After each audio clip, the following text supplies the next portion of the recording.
एक तरफ बारिश और कड़ाके की ठंड का कहर, तो दूसरी तरफ सरकार की गोलाबारी। लेकिन फिर भी किसान की हिम्मत और हौसले को हिला नहीं सकी। जहां एक तरफ मोदी सरकार किसानों के साथ बातचीत का दिखावा कर रही है, तो दूसरी तरफ किसानों पर आग के गोले और आंसू गैस की बारिश कर रही है। आज किसान और सरकार के बीच 8वें दौर की बातचीत हुई। 8वें दौर की बातचीत में क्या हुआ, हम इस बारे में बताएंगे। लेकिन उससे पहले हम आपको बता दें कि बीते रविवार को भाजपा की सरकार ने अत्याचार की सारी सरहदें लांघ दी।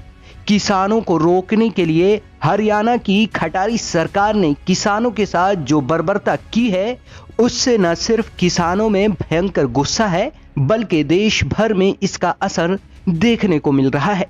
पहले हम आपको भाजपा सरकार का वो भयावह चेहरा दिखाते हैं जिसमें किसानों पर किस तरह से अत्याचार और बर्बरता की गई है।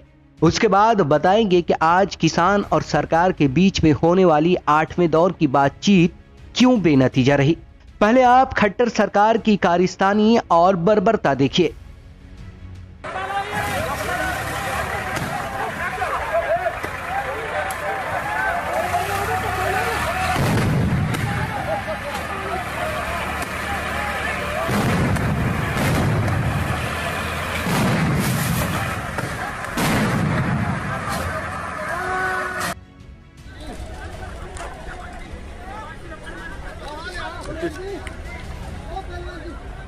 ये हो रही है जी, टीयर गैस हो रही है। यहाँ पे दारू हेड़ा, ऊपर खड़ी है पुलिस, यहाँ पे खड़े हैं किसान।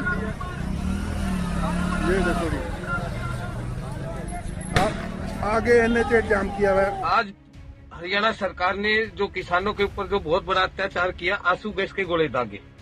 ये एक्सपायरी डेट का गोला है और इसकी वजह से ट्रॉली में आग लगी। आंसू गैस के गोले कभी भी आग नहीं लगाते हैं, सिर्फ वो धुआं करते हैं और जिसको ये लगती है उसको चोट आती है। तो हरियाणा सरकार ने एक्सपायरी डेट के आंसू गैस के गोले क्यों चलाए? एक ट्रॉली में आग भी लगी और 2 साथी हमारे जो रेवाड़ी और दूसरे साथी लेके गए, उनको काफी चोट आई। एक को कंधे में आई, एक को कंधे में आई और एक की पैर की पाड़ी टूट गई। आपने वीडियो में देखा कि कैसे किसानों पर अत्याचार किया गया है। दरअसल ये वीडियो राजस्थान और हरियाणा बॉर्डर का है, जहां राजस्थान के किसान हरियाणा बॉर्डर होते हुए दिल्ली आना चाह रहे थे। दिल्ली में बैठे अपने किसान भाइयों को समर्थन देना चाहते थे, लेकिन खट्टर सरकार की खटारी नीति और फांसीवाद ताकत ने किसानों पर आंसू गैस के गोले दाग उन्हें रोकने की नाकाम कोशिश की। अब हम आपको बताते हैं कि आज 8वें दौर की बातचीत में किसान और सरकार के बीच बातचीत क्यों नहीं बनी और आखिरकार क्या वजह रही कि आज होने वाली बातचीत भी बेनतीजा रही। दरअसल किसान तीनों काले नए कृषि कानूनों को वापस लेने की मांग पर अड़े रहे, लेकिन सरकार अपने परम मित्र अडानी अंबानी को नाराज कर कानून कैसे वापस ले सकती है। मीटिंग का हाल बयान करते हुए किसान नेता हन्नान मोल्लाह ने कहा है कि सरकार काफी दबाव में है। राकेश टिकैत ने कहा कि मीटिंग में हमारी बस एक ही मांग थी कि इस काले अडानी अंबानी कानून को सरकार वापस ले ले। जबकि भारतीय किसान यूनियन के युद्धवीर सिंह ने कहा कि मंत्री चाहते थे कि हम कानून की बिंदुवार चर्चा करें, लेकिन किसानों ने उसे खारिज करते हुए कहा कि कानून पर चर्चा करने का कोई मतलब नहीं बनता है। हम इस काले कानून को सिर्फ निरस्त किए जाने पर ही बात करेंगे और यही हमारी मांग भी है। युद्धवीर सिंह ने कहा कि सरकार इस कानून में संशोधन करना चाहती है, लेकिन हम इसे निरस्त कराए बगैर यहां से नहीं हटने वाले हैं। यही वजह थी कि आज होने वाली बैठक भी बेनतीजा रही। अब 8 जनवरी को अगली बैठक होगी। इन सब के बीच सबसे दिलचस्प बात तो यह है कि किसानों ने सरकार के शाही दावत और खाने को धत्कार लंगर के नून रोटी को तरजीह दिया और ये बता दिया कि हम जमीन से जुड़े लोग जमीन से जुड़ी हुई चीजों को ही पसंद करते हैं। चंद दिन या लम्हों के लिए आसमानी सफर नहीं करते हैं और इसीलिए किसानों ने सरकार का खाना नहीं खाया। मीटिंग करने पहुंचे किसानों के लिए लंगर से खाना मंगवाया गया।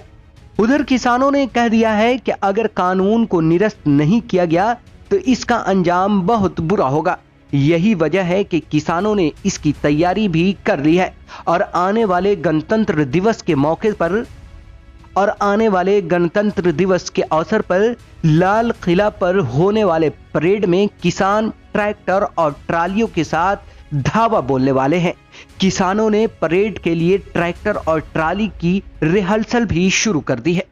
आपको बता दें कि किसानों के आंदोलन का आज 40वां दिन था। एक तरफ कड़ाके की ठंड और दूसरी तरफ झमाझम बारिश, ऊपर से चड्डीधारी सरकार की बर्बरता, लेकिन इसके बावजूद किसानों के हौसले पस्त नहीं हुए। सबसे भयावह तो यह है कि हर 16 घंटे पर एक किसान की मौत हो रही है।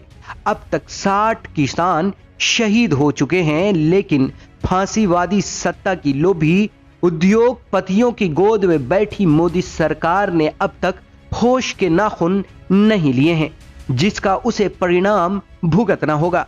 अभी के लिए इतना ही। अगर आपने अब तक द VPN TV को सब्सक्राइब नहीं किया है तो अभी करें, इसे लाइक और शेयर जरूर करें। तब तक के लिए दीजिए इजाजत। नमस्कार।